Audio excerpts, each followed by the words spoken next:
네, 인간 누구나 실수를 하게 됩니다. 그러나 실수를 무서워해서 그 어떤 도전도 하지 않는다면 그것도 잘못된 것이죠. 아마추어 상인에게 있어서 매입 실수는 흔한 일입니다. 제조업체로부터 구매하는 상품 전량을 사들여야 하는 현실 때문에 이 과정에서 실수하게 되면 운용자금에 문제가 발생하게 됩니다. 따라서 매입 과정에서의 실수를 어떻게 하면 줄일 수 있을까요?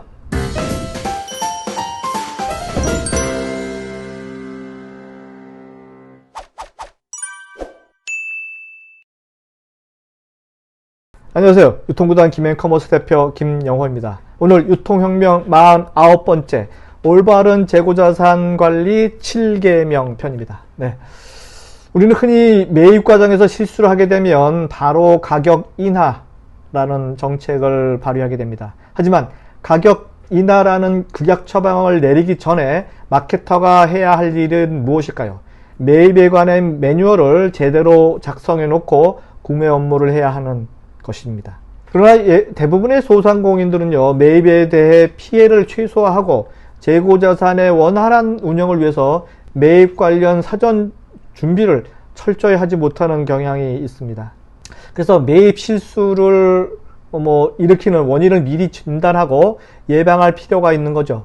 가격이나 조정의 첫 번째 이유는 매입에서의 실수입니다.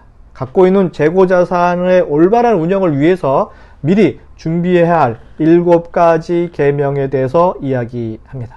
예, 첫 번째입니다. 소량 발주와 일일 발주 방식을 채택하라. 소상공인들이 저지르는 흔한 실수 중에 하나가 감각만으로 발주량을 정한다는 점입니다. 즉, 다량의 발주가 문제죠.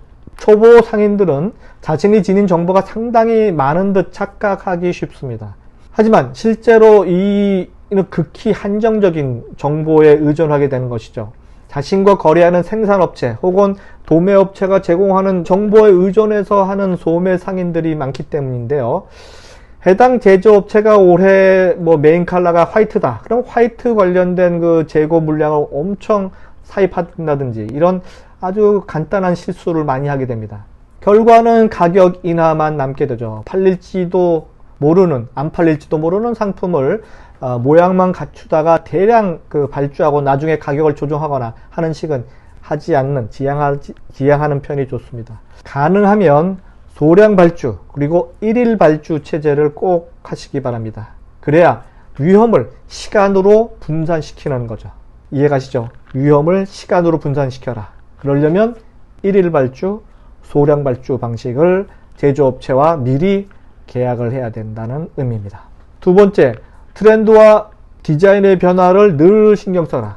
소상공인은 대부분 아무 생각 없이 매입하지는 않겠지만 고객으로부터 매장의 구색이 안 맞는다는 표현을 들었을 때 문제가 발생합니다. 고객이 원하는 스타일, 고객이 원하는 디자인 혹은 고객이 원하는 소재가 없다면 트렌드 추이를 잘못 알고 있다는 거죠. 21세기 디자인의 중요성이 점점 커지고 있죠. 이미 디자인은 일개 상점의 매입 문제를 넘어서 국가와 기업의 혁신, 이런 혁신의 중심에 자리매김하고 있는 중이죠. 서비스와 제품을 시장에서 차별화시킬 수 있는 가장 중요한 요소이고요. 소비자 마음을 사로잡을 수 있는 가장 큰 경쟁력 요소를 가지고 있습니다. 그래서 트렌드에 촉각을 세우지 않고 만약 매입을 한다면 항상 뒤처진 디자인, 항상 뒤처진 재고만 남은 그런 체화 재고만 남는 그러한 경영을 할 수밖에 없게 되죠. 싼 값에 매입하고 헐값에 대량 처리할 수밖에 없는 그런 정보의 시대에서 살아남기 위해서는 항상 트렌드와 디자인의 변화, 그래서 이 유통구단에서 나오는 좋은 정보들을 계속 들으시면 그것도 좋은 정보 수신처가 되겠죠. 세 번째, 업계 전체 생산량 정보를 입수해야 됩니다. 제조업체가 많아질수록 그 해의 생산량이 많아지죠. 그러면 경쟁도 치열해지게 되겠죠. 그에 따라 출하 초기 가격이 서서히 내려가게 됩니다. 따라서 최고의 마케터는 어떤 상품이 좋다고 생각되더라도 업계 생산량, 전체 생산량이 얼마나 되는지 꼭 점검을 해봐야 합니다. 아시다시피 가격은 수요와 공급이 만나는 지점에서 결정되듯이 공급량이 어느 정도 지금 시장에 풀리고 있는지를 항상 체크를 해 보셔야 됩니다. 그래서 그렇게 너무 많은 상품, 같은 양의 디자인 패턴이 시장에 나온다면 그 상품을 매입해서는 안 되는 것이죠. 매입에 대한 대응을 생각하라는 뜻입니다. 수요와 공급의 법칙에 의한 자연 가격 인하 현상이 발생하는 것을 막기 위해서 나만이 공급할 수 있는 only one, 나만이 공급할 수 있는 상품을 팔아야만 적정 재고와 적정 가격, 적정 이윤을 만들어낼 수 있다는 뜻입니다. 네 번째, 적절한 타이밍입니다. 인생의 타이밍이 중요하듯이 상품의 매입도 타이밍이 아주 중요합니다. 타이밍을 맞추려면 업계 전체 동향을 살펴서 지나치게 빨리 발주하거나 너무 일찍 매장에 진열하지 말아야 합니다. 가을 상품을 8월 초순부터 진열하게 되면 막상 9월에 실수요가 발생하는 그 시점에는 고객 입장에서는 실증이 나기 때문이죠. 특히 큰 실수는 재발주할 때 일어나게 됩니다. 지금 잘 팔린다는 이유 하나만으로 발주와 납품의 리드 타임을 생각하지 않고 재발주해서는 안 됩니다. 특히 최종 발주는 그 양과 시기를 충분히 고려해야 합니다. 타이밍이 좋으면 어떤 상품도 잘 팔릴 수 있습니다. 다섯 번째입니다. 주요 거래처, 제조업체, 도매상들이죠. 와의 유대관계를 항상 잘 유지해야 합니다. 매입이란 것은 혼자 하는 것이 절대 아닙니다. 제조업체, 도매업체 등과의 협력업체 등과의 그런 유대관계, 협동으로 이루어지는 거죠. 협동으로 실수를 방지하도록 노력해야 합니다. 인간이란 누구나 상대에 따라 호불호가 갈리게 돼 있죠. 그래서 두세 개 도매업체 그리고 두세 개 생산업체와 서로 의의가 좋아지면 그분들의 정보에 너무 한정되거나 의존하는 경향이 커지게 됩니다. 절대 안 됩니다.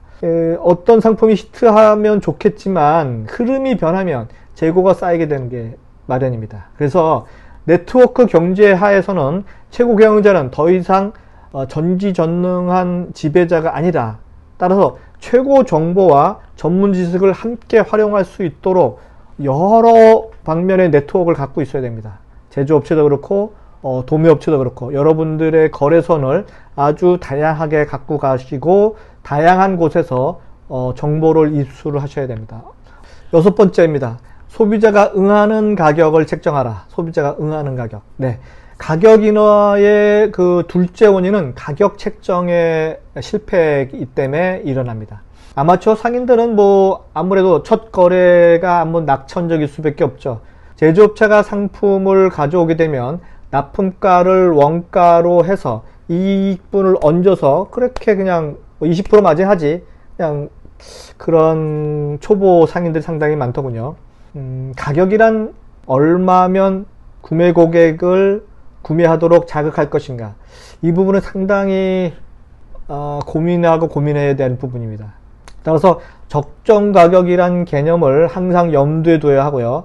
그렇지만 대부분의 상인들은 제조 원가에 일정 마진을 붙이는 이런 방식에 익숙하기 때문에 앞으로는요, 이제는 고객들이 순순히 지갑을 열어서 지불할 수 있는 가격은 얼마일까를 정말 고민해서 만들 수 있는 그러한 기법을 스스로 찾아내야 할 것입니다. 네, 마지막 일곱 번째입니다. 경쟁 점포의 가격 조사를 철저히 하라. 똑같은 상품 또는 동일 계열의 상품이 다른 경쟁 점포에서는 얼마에 팔고 있는지 시장 조사, 가격 조사를 상당히 계속 하셔야 됩니다. 경쟁 점포의 가격 조사를 하기 어려울 때 사용하는 수법도 있죠.